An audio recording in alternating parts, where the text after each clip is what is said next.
அனைவருக்கும் என்னுடைய அன்பான வணக்கம்.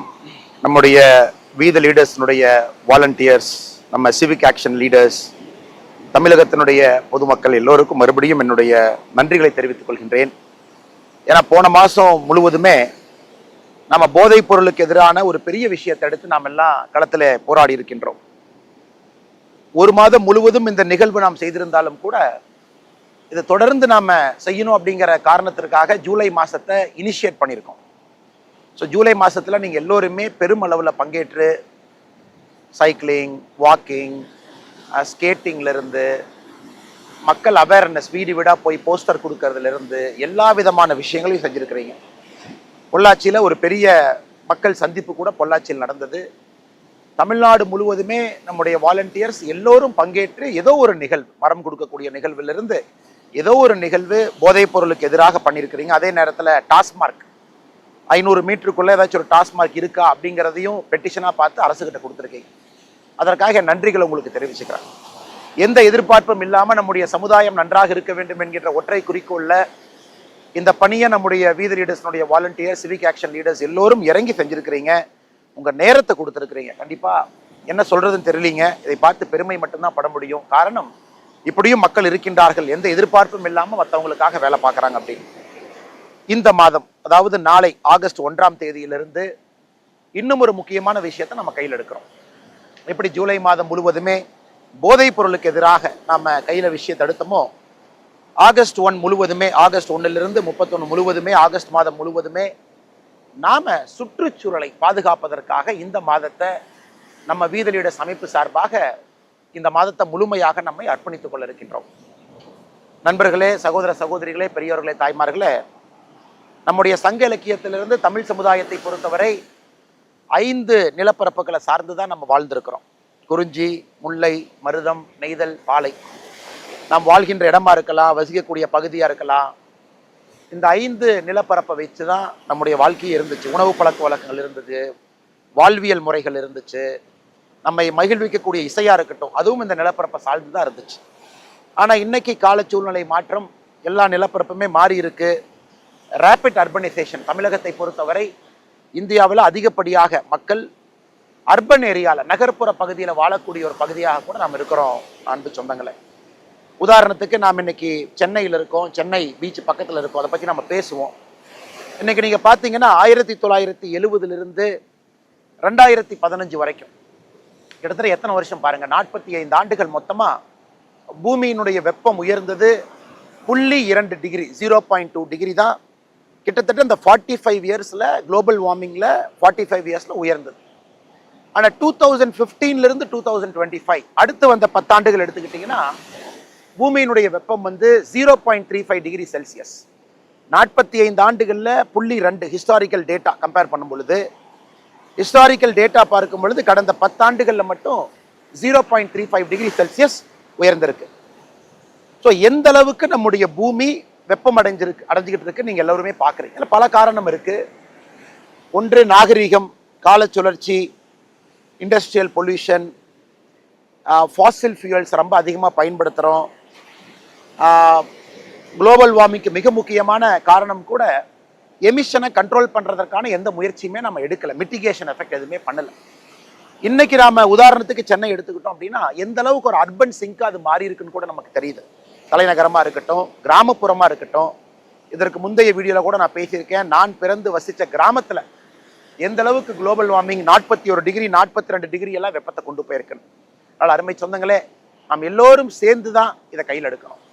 இது வந்து வெறும் ஒரு அரசு செய்வாங்க அப்படிங்கிறத தாண்டி பொதுமக்கள், நாம நம்முடைய சந்ததியினர் எல்லாம் நல்ல ஒரு சமுதாயத்தில் வாழணும், வெப்பமில்லாத ஒரு சூழ்நிலையில் வாழணும், தண்ணி கிடைக்கணும், குடிக்கிற தண்ணி கிடைக்கணும், விவசாயத்துக்கு தண்ணி கிடைக்கணும், ஒரு பீச்சில் பொல்யூஷன் இல்லாத ஒரு பீச் இருக்கணும் அப்படின்லாம் நீங்கள் நினைச்சீங்க அப்படின்னா நாம பொதுமக்களாக சிவிக் ஆக்ஷன், நாம களத்தில் இறங்கி பணி செய்ய வேண்டிய கடமையும் கட்டாயமும் நமக்கு இருக்கு. இன்னைக்கு உதாரணத்துக்கு நம்ம சென்னையை மட்டும் நீங்கள் எடுத்துக்கிட்டீங்கன்னா, சென்னையில் மட்டும் நீங்கள் பாருங்க, பில்டப் சர்ஃபேஸ்ன்னு நம்ம சொல்லுவோம். பில்டிங், ரோடு புதுசாக நம்ம சிட்டிக்குள்ளே என்ன போட்டிருக்கோம்.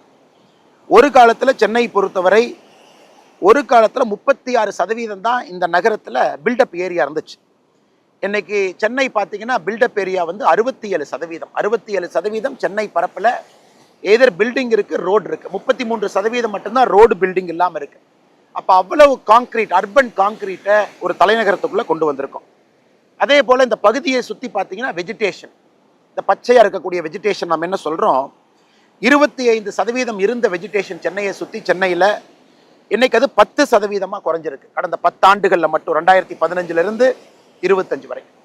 கண் முன்னாடி அர்பன் கான்கிரீட்ஸ் உயர்ந்துகிட்டு இருக்கு, கண் முன்னாடி வெஜிடேஷன் குறைஞ்சிக்கிட்டு இருக்கு. இன்னைக்கு குறிப்பா தலைநகரத்தில் இருக்கக்கூடியவங்களுக்கு நம்ம புரிந்து கொள்ள வேண்டும், ஒரு தலைநகரம் ஒரு ஹார்ட் ஆஃப் அ ஸ்டேட். இன்னைக்கு இங்கேயே மக்கள் வசிக்க முடியாத நிலைமை ஏற்பட்டிருக்கு. எல்லா வீட்லயும் ஏசி போடணும், மல்டிபிள் ஏசி போடணும். ஏசினால குளோபல் வார்மிங். இது பாருங்க எவ்வளவு பெரிய சைக்கிளா திரும்ப திரும்ப சுத்துதுன்னு பாருங்க. ஜூன் 19, 2019 நம்ம மறக்கவே மாட்டோம் அந்த வருஷத்தை. கிட்டத்தட்ட 7 ஆண்டுகளுக்கு முன்பு நம்முடைய மாநில அரசு டே 0ன்னு சொல்லிட்டாங்க. சென்னையில் இருக்கக்கூடிய 4 பெரிய ஏரியில தண்ணி இல்லை, குடிப்பதற்கு தண்ணி இல்லை. டே 0ன்னு அந்த ஒரு நாள் இருந்துச்சு. பூண்டி ஏரியா இருக்கட்டும், சோழவரம் ஏரியா இருக்கட்டும், ரெட் ஹில்ஸா இருக்கட்டும், ஏன் நம்ம செம்பரம்பாக்கமா இருக்கட்டும், அந்த மான்சூன் ஃபெயில் ஆகி தண்ணியே இல்லாத ஒரு நிலைமை அன்னைக்கு வந்துச்சு. இன்னும் இந்த ஆண்டும் கூட கிட்டத்தட்ட அதே விளைவுல தான் நம்ம இருக்கோம். சூப்பர் எல்னினோ போயிட்டு இருக்கு, இந்தியன் ஓஷன் டயப்போல், இதெல்லாம் சயின்டிஃபிக்கா சொல்றாங்க. அதுவும் கூட ஒரு பெரிய பிரச்சனை ஏற்படுத்தி இருக்கு. அடுத்து வாட்டர் பாடி பாருங்க. நம்ம ஒரு கிராமத்தையும் கூட, கிராமத்துக்கு ஆதாரமாக இருப்பது என்னன்னா அந்த கிராமத்தில் இருக்கக்கூடிய ஏரி குளங்கள் தான். இன்னைக்கு எத்தனை கிராமத்துல ஏரி குளங்கள் பத்திரமா இருக்கு, எத்தனை கிராமத்துல நாம அதை பயன்படுத்துறோம் நீங்க பாருங்க. கடைசியா நம்முடைய மினிஸ்ட்ரி ஆஃப் ஜல் சக்தி 2023 மத்திய அரசு ஒரு சென்சஸ் எடுத்தாங்க. தமிழ்நாட்டில் மொத்தமா எத்தனை வாட்டர் பாடி இருக்கு, ஏரி குளங்கள் எவ்வளவு இருக்குன்னு சென்சஸ் எடுத்தாங்க. அவங்க சென்சஸ் படி தமிழ்நாட்டில் 1,06,957 1,06,957 சென்சஸ் வாட்டர் பாடி இருக்குன்னு பார்த்தாங்க. அதில் பிரச்சனை என்னன்னாங்க, 49% வாட்டர் பாடி, கிட்டத்தட்ட 50,197 வாட்டர் பாடியில் தண்ணி இல்லை, அது காணாம போச்சு, அது எங்க இருக்குன்னே தெரியல, மக்கள் எங்களுக்கு தெரியாதுங்கிறாங்க. அந்த சென்சஸ் படி 8,366 வாட்டர் பாடியில், அது ஏரி குளமா இருக்கலாம், நம்ம வாட்டர் பாடின்னு சொல்றோம், அது என்க்ரோச்மெண்ட்ல இருக்கு, மக்கள் வீடு கட்டியிருக்காங்க. இப்படி இருக்கும் பொழுது எப்படி நாம் வருங்காலத்தில் வாழ முடியும், நம்முடைய சந்ததிகள் வாழ முடியும்? அதனாலதான் வீதி லீடர்ஸை பொறுத்த வரைக்கும் நமக்கு 2 நோக்கம் இருக்கு. ஒன்று, அவேர்னஸ் ஏற்படுத்துறோம் மக்களுக்கு, இந்த பிரச்சனை இருக்கு நீங்க புரிஞ்சுக்கங்க. நீங்க ஒரு தனி மனிதனா நீங்க சின்ன சின்ன வேலைகளை செய்ய ஆரம்பிங்க. 2வது, நாம் செய்யக்கூடியது மிக முக்கியமானது, நாம வாலண்டியர்ஸ் உள்ள இறங்கி ஒரு சின்ன மாற்றத்தை நம்ம ஏற்படுத்த முயற்சிக்கிறோம். அது மட்டும் இல்ல, இந்தியாலேயே நீங்க பாத்தீங்கன்னா கிரவுண்ட் வாட்டர் அதிகமாக இருக்கக்கூடிய மாநிலம் எதுன்னு பாருங்க. அதாவது இருக்கக்கூடிய தண்ணி அவைலபிள் வாட்டர் நம்ம சொல்றோம், total ground annual ground water recharge ஆகுது, எக்ஸ்ட்ராக்டபிள் கிரவுண்ட் வாட்டர் எவ்வளவு நம்ம எடுத்து குடிக்க முடியும். இன்னைக்கு இந்தியா முழுசும் பார்த்தீங்கன்னா நம்முடைய தென் இந்தியாவில், தென் மாநிலங்களில் அதிகப்படியா இருக்கக்கூடிய தண்ணீரை உறிஞ்சி எடுக்கக்கூடிய மாநிலம் எதுனா தமிழகம் தான். இருக்கக்கூடிய தண்ணியில சராசரியா 100% தண்ணி இருக்குன்னா, உறிஞ்ச அளவுக்கு தண்ணி இருக்குன்னா எக்ஸ்ட்ராக்டபிள் கிரவுண்ட் வாட்டருங்கிறாங்க. அதில் 73.5% தண்ணி நாம் எடுக்கிறோம். உதாரணத்துக்கு மகாராஷ்டிரா பார்த்தீங்கன்னா 51% தண்ணி உறிஞ்சுறாங்க, கர்நாடகா 66% உறிஞ்சுறாங்க, குஜராத் 56% தண்ணி உறிஞ்சுறாங்க. ஏன்? நமக்கு தண்ணி இல்லை, ஏரி குளங்கள் இல்லை, எதுவுமே நமக்கு இல்லாத காரணத்தினால போர் போட வேண்டிய கட்டாயம் இருக்கு, அதிகப்படியான நிலத்தடி நீரை உறிஞ்ச வேண்டிய கட்டாயம் நமக்கு இருக்கு. அதனால அருமை சொந்தங்களே, நீங்க பாருங்க எப்படிப்பட்ட சைக்கிளிக்கல் எஃபெக்ட் பாருங்க. ஏரி குளத்தை சுத்தம் பண்ணல, அதுல நம்ம நீர் ஆதாரங்கள்ல நீரை தேக்கல அப்படின்னா நமக்கு தேவைங்கும் பொழுது போர் போட்டு தண்ணி உறிஞ்ச வேண்டிய நிலைமை. இன்னைக்கு தமிழகம் 73% அவைலபிள் எக்ஸ்ட்ராக்டபிள் கிரவுண்ட் வாட்டர் நம்ம உறிஞ்சிரும். இந்தியாலேயே அதிகப்படியாருன்னா பஞ்சாப், அவங்க 156% உறிஞ்சுறாங்க. அதாவது ரீசார்ஜ் ஆகிறத தாண்டி ஹிஸ்டாரிக்கல் வாட்டரை சேர்ந்து உறிஞ்சுறாங்க. ஆந்திர பிரதேஷ் 31%, பீகார் 46%, மத்திய பிரதேஷ் 59%, உத்தரப்பிரதேஷ் 70%. இதையும் நீங்க கருத்துல வச்சுக்கணும். நம்முடைய கிரவுண்ட் வாட்டர் ரீசார்ஜ் பண்ண வேண்டிய கடமை நமக்கு இருக்கு. அரசு முயற்சி எடுக்கிறாங்களோ இல்லையோ, நாம் நம்முடைய கடமையை செய்யணும். நித்தி ஆயோக் இன்னொரு அதிர்ச்சி பூர்வமான ஒரு ரிப்போர்ட் கொடுத்தாங்க. 2050 தமிழ்நாடு முழுவதுமே தண்ணீர், வாட்டர் ஸ்ட்ரெஸ், ஒரு மனிதனுக்கு குடிப்பதற்கு எவ்வளவு தண்ணி வேணும் அந்த அளவுக்கு தண்ணி வரலினா கிடைக்கலினா அது வாட்டர் ஸ்ட்ரெஸ்ங்கிறாங்க. அவங்கள பொறுத்த வரைக்கும் 2050 2 மாவட்டத்தில் மட்டும்தான் தமிழகத்தில் வாட்டர் ஸ்ட்ரெஸ் இருக்காது. கோயம்புத்தூர் ஒரு மாவட்டம், கன்னியாகுமரி ஒரு மாவட்டம். கோயம்புத்தூர் கன்னியாகுமரியை தவிர எல்லா மாவட்டத்திலையும் அவங்க எப்படி கோடுறாங்க, அப்சல்யூட் ஸ்கார்சிட்டிங்கிறாங்க. குடிப்பதற்கும் பயன்படுத்துவதற்கும் தண்ணி தமிழ்நாட்டில் இந்த 2 மாவட்டத்தை தவிர 2050 எல்லா மாவட்டத்திலும் கூட தண்ணீர் பிரச்சனை வரும் என்பது நித்தி ஆயோக். நாம வீத லீடர்ஸினுடைய நோக்கங்க நேற்ற பிரச்சனையும் இன்னைக்கு பிரச்சனையும் நம்ம சால்வ் பண்றது நோக்கம் இல்லை, அதையும் சால்வ் பண்றோம். வரக்கூடிய பிரச்சனையை நம்ம கை வைக்கிறோம். இன்னும் 30 ஆண்டுகள் கழிச்சு என்ன வரும், நம்முடைய சிந்தனை அப்படி இருக்கு. அப்ப நாம ஒன்று கிரீன் கவர்ஸ், நிறைய மரங்கள் வைப்பது ஒரு பக்கம், ஏன்னா வெப்பத்தை குறைக்கிறோம். வாட்டர் பாடியை சுத்தம் பண்றது ஒன்று, ஏன்னா அப்பதான் நீங்க தண்ணியை ரீசார்ஜ் பண்ணி உள்ள இறக்க முடியும். அடுத்தது காணாம போன ஆறிலிருந்து எத்தனையோ மீட்டெடுக்கணும். இந்த சர்வேலையே பாருங்க 8000க்கு மேற்பட்ட வாட்டர் பாடி காணாம போயிருக்கு, என்கரேஜ்மெண்ட் நம்ம சொல்றோம், அதையும் மீட்டெடுக்கணும். அடுத்து தமிழ்நாட்டில் இருக்கக்கூடிய நதிகளுடைய நிலைமை. தமிழ்நாட்டில் மட்டும்தான் 100% நதிகள், எல்லா நதிகளுமே நீங்க வைகையில் ஆரம்பித்து தாமிரபரணி வரைக்கும் அமராவதி வரைக்கும் எல்லா நதியும் நீங்க எடுத்துட்டீங்கன்னா, தென்பரணி வரை எல்லாத்தையும் எடுத்துக்கங்க, எல்லா நதிகளுமே டோட்டல் குளோரிஃபார்ம் ஸ்டாண்டர்டை மீட் பண்ணாமல் இருக்கு. அதாவது டோட்டல் குளோரிஃபார்ம் ஸ்டாண்டர்டுங்கிறது ஒரு நதியில் இருக்கக்கூடிய தண்ணீர் எடுத்தீங்கன்னா அதுக்குள்ளே எத்தனை கிருமிகள் இருக்குன்னு பார்க்குறாங்க. மோஸ்ட் ப்ராபபிள் நம்பர் NPN அப்படின்னு ஒரு டேட்டா கொடுக்குறாங்க. அது 100 ml தண்ணி எடுத்தீங்கன்னா 1 MPN விட குறைவாக இருக்கு. அது என்ன காரணம்னா, ஏகப்பட்ட ஃபீக்கல் மேட்டர் உள்ள இருக்கு. மலக்கழிவுகள் போய் தண்ணீரில் கலக்குது, அது திரும்ப நாம் குடிக்கிறோம், எல்லா விதமான அசுத்தமும் அந்த தண்ணிக்குள்ளே இருக்குது. ஸோ இன்னைக்கு தமிழ்நாட்டில் 100% நதிகள் சுத்தமான நதிகள்னு ஒன்று கூட நம்ம சொல்ல முடியாது. அதையும் நம்ம புரிஞ்சுக்கணும். அடுத்து tree cover, depleting tree cover பார்த்தீங்கன்னா தமிழ்நாட்டில் ஒரு காலத்தில் 2 மில்லியன் ஹெக்டேர் நேச்சுரல் ஃபாரஸ்ட் இருந்துச்சு. கொஞ்சம் கொஞ்சமாக அழிஞ்சிக்கிட்டே வருது. ஒரு காலத்தில் 15% டோட்டல் லேண்ட் ஏரியா. ஜென்ரலாக நம்ம சொல்கிறது, ஒரு மாநிலமோ ஒரு நாடோ 33% லேண்ட் ஏரியா வேணும்னு நம்ம சொல்லுவோம். 33%, 1/3 கிரீன் கவர் இருக்கணும். அதுவும் ஒரு பிரச்சனை, நம்ம மரம் வைக்கணும். அக்ரிகல்ச்சர் அடுத்த பிரச்சனை. இந்த எல்லா நாளையும் பார்த்தீங்கன்னா அக்ரிகல்ச்சர் லேண்டில் சால்ட் அதிகமாகிட்டு இருக்கு. அது சோடிக்கா இருக்கட்டும், சலைனா இருக்கட்டும். இன்னைக்கு விவசாய நிலமெல்லாம் மலட்டுத்தன்மையை நோக்கி போயிட்டு இருக்கு. அங்கே விவசாயம் செய்ய முடியல. ஏன், நீங்கள் தஞ்சாவூர் நெல் களஞ்சியத்துக்கு போய் பாருங்க, எந்த அளவுக்கு 1 ஏக்கருக்கு உற்பத்தி ஆகக்கூடிய நெல் 50 ஆண்டுகளுக்கு முன்பு 1 ஏக்கர்ல எவ்வளோ டன் நெல் எடுத்தோம், இன்னைக்கு எவ்வளோ எடுக்கிறோன்னு பாருங்க. ஏன்னா மிக வேகமாக ஒரு பொன்விளையும் பூமியாக இருக்கக்கூடிய தஞ்சை பகுதி, டெல்டா பகுதியிலேயே மிக வேகமாக அந்த மண்ணில் நச்சுத்தன்மை வந்துகிட்டு இருக்கு. அதையும் நம்ம சரி பண்ணணும். மெரைன் பொல்யூஷன், இன்னைக்கு மெரைன் பொல்யூஷன் ஒரு சிங்கிள் பிக்கெஸ்ட் பொல்யூஷன்.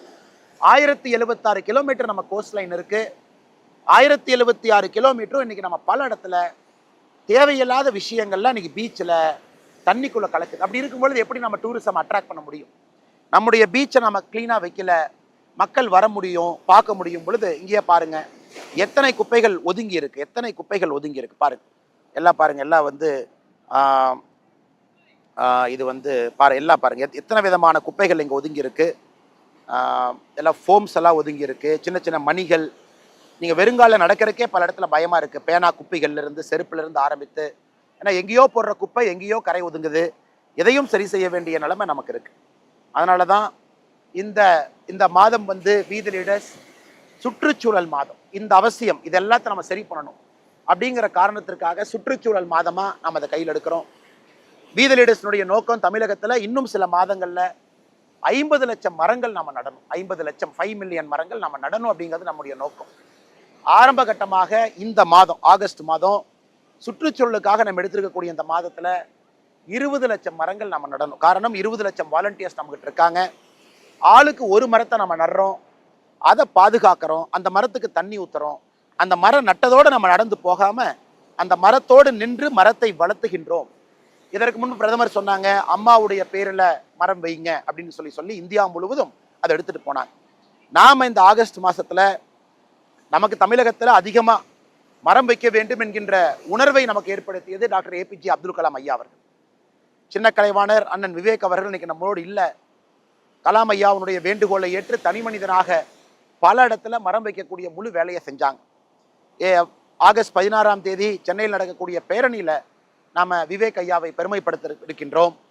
ஏன்னா அவருடைய நினைவாக, ஞாபகார்த்தமாக தமிழ்நாடு முழுவதுமே நம்முடைய வாலண்டியர்ஸ் இந்த மாதம் 20 லட்சம் வாலண்டியர்ஸ், 20 லட்சம் மரங்கள், ஆளுக்கு ஒன்று அப்படிங்கிற அடிப்படையில் நம்ம வைக்கணும். சில பேர் மாஸ் பிளான்டேஷன் பண்ணுவீங்க, பெரிய பெரிய இடத்துல எடுத்து மாஸ் பிளான்டேஷன் பண்ணுவீங்க. அதுவும் தாண்டிச்சுன்னா நமக்கு ரொம்ப சந்தோஷம். 30 லட்சம் வந்தாலும் சந்தோஷம், 40 லட்சம் வந்தாலும் சந்தோஷம். நம்ம அடுத்த சில மாதங்கள்ல 50 லட்சம் வர வேண்டும் என்பது நம்முடைய நோக்கம். இந்த மரத்துக்கு கூட நீங்க யோசிச்சு பாருங்க, ஏதோ ஒரு மரத்தை வாங்கி வைக்காதீங்க. யாரோ சொல்றாங்க அப்படிங்கறக்காக நம்ம வைக்க வேண்டாம்.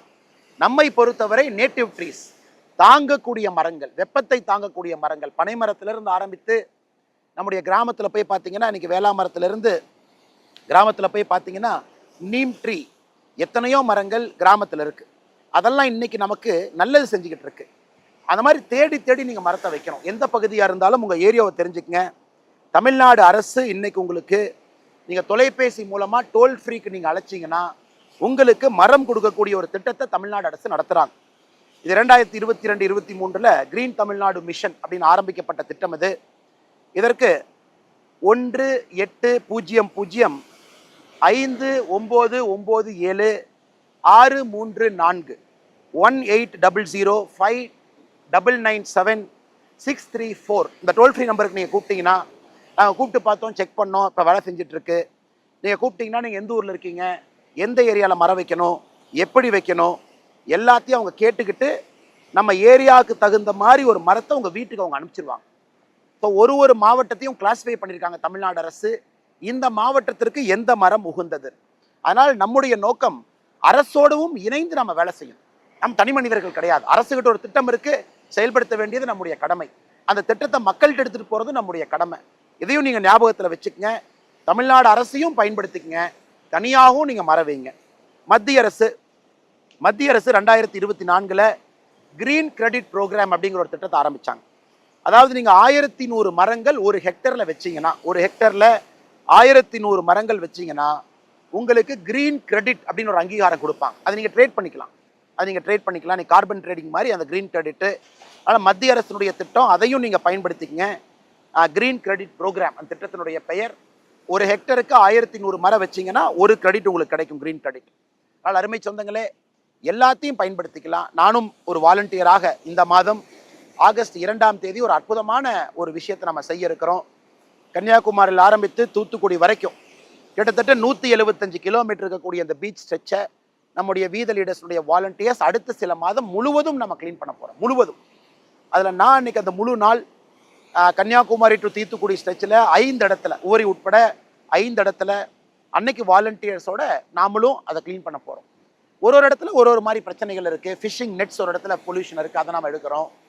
ஒரு இடத்துல பார்த்தீங்கன்னா நம்ம தசரா அந்த பகுதியில் சிறப்பாக கொண்டாடுறாங்க. அந்த தசரா மணிகள் அதெல்லாம் கரை ஒதுங்கி இருக்குது, அதெல்லாம் சுத்தம் பண்ணுறோம்.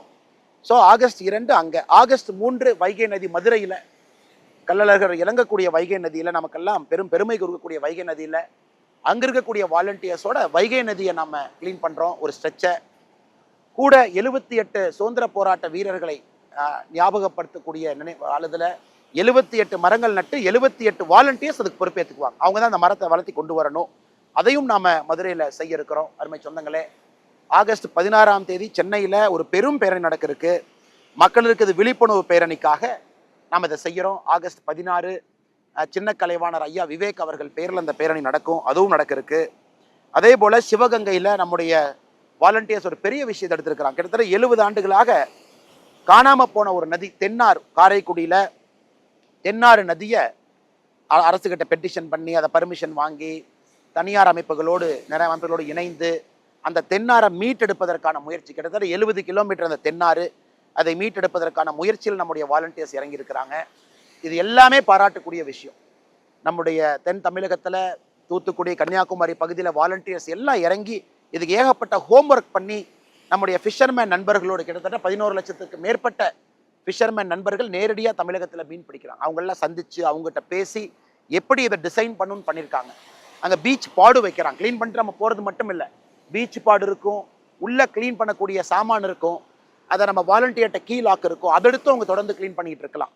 அதை இன்னைக்கு துவங்கி வைக்கிறோம். நதிகளை சுத்தம் பண்ணணும், பீச்சை க்ளீன் பண்ணணும், மரம் வைக்கணும். ஸோ தயவு செய்து என்னடா அண்ணன் பேசும்போதெல்லாம் வேலையாக சொல்கிறாரே அப்படின்னு நீங்கள் நினைக்கக்கூடாது. அண்ணன் உங்கள்கிட்ட பேசுகிறது மிக முக்கியமான நோக்கம். நாம் ஒரு மிக வித்தியாசமான இயக்கம், மக்கள் பிரச்சனையை தீர்ப்பதற்காக களத்தில் இறங்கியிருக்கு. இது நமக்கு ஒரு சந்தோஷத்தை கொடுக்குது, சென்ஸ் ஆஃப் பர்பஸை கொடுக்குது, ஒரு சென்ஸ் ஆஃப் ஐடென்டிட்டியை கொடுக்குது, ஒரு சென்ஸ் ஆஃப் பிலாங்கிங்கை கொடுக்குது. நாம் எல்லாம் எந்த பவரும் யாருக்கு கிடையாது. எல்லா வாலண்டியர் அப்படிங்கிற பேரில் வீத லீடர்ஸ் குடும்பமாக நம்ம கீழே இறங்கி எல்லோருத்தையும் ஒருங்கிணைக்கிறோம், பேசுகிறோம், அவங்ககிட்ட போய் இதை எடுத்து சொல்கிறோம், ஒரு டீமை உருவாக்குறோம். அதில் ஒரு லீடர்ஷிப் நமக்கு வருது. ஒரு சோஷியல் பிரச்சனையாக 1 மாதம் எடுக்கிறோம். 6 பிரச்சனைகள் அடுத்த 6 மாதத்துக்கு எடுத்திருக்கோம். இந்த மாதம் மிக மிக முக்கியமான சுற்றுச்சூழல் பிரச்சனை. நாம செய்யலினா யாரும் செய்ய மாட்டாங்க. அதனால் நாம் செய்வோம், ஒரு பெரிய மாற்றத்தை கொடுப்போம். தமிழ்நாட்டை பொறுத்தவரை இந்த 31 நாட்களும் ஆகஸ்ட் மாசத்துல பயன்படுத்துவோம். மிக பொறுமையாக கேட்டவங்க எல்லோருக்கும் என்னுடைய நெஞ்சார்ந்த நன்றிகளை தெரிவித்துக் கொள்கின்றேன். மாறுவோம், மாற்றுவோம்.